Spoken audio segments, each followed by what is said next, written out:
अस्सलाम वालेकुम नाजरीन, छोटी सी एक अपडेट है, जल्दी फिनिश करूँगा कि आज DIG operation Islamabad Afzal Kausar standing committee जो कौमी असम्बली की स्टैंडिंग कमेटी बराए दाखिला है उसमें पेश हुए और उन्होंने नूर मुकद्दम केस के हवाले से अपडेट दी।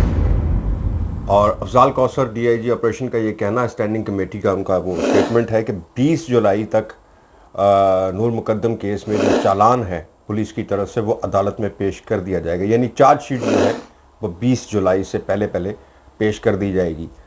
हो सकता है कि इसी हफ्ते पेश कर दी जाए, जो कि मुमकिन लग नहीं रहा क्योंकि अभी तक तफ्तीश बहुत सारे जावियों में फैली हुई है।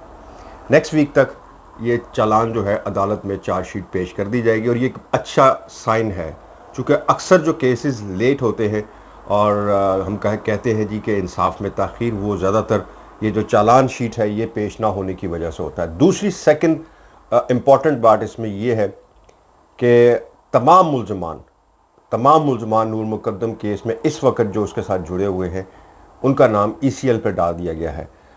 मुल्ज़िम ज़ाहिर जाफ़र, मुल्ज़िम के वालदैन असमत और ज़ाकिर, मुलाज़मीन, ज़ाहिर है मुलाज़मीन का कहाँ फ़रार होना मुमकिन था अगर वो ज़मानत पर आ भी जाए। ये ज़्यादातर ये होता है कि ज़मानत पर आने के बाद कोई मुल्क से बाहर ना चला जाए, तो इनके नाम जो है वो भी अब ECL पर डाल दिए गए हैं। ये अब ट्रैवल भी नहीं कर सकते अगर ज़मानत हो भी जाती है किसी सूरत में, किसी की भी, मतलब किसी एक की नहीं बल्कि किसी की भी। सो ये एक छोटी सी अपडेट थी, आपको भी सोचा इसके साथ साथ अपडेट करता, और मुझे नहीं पता कि शायद बहुत सारे लोग इससे पहले इससे अवेयर हो चुके हों। शुक्रिया।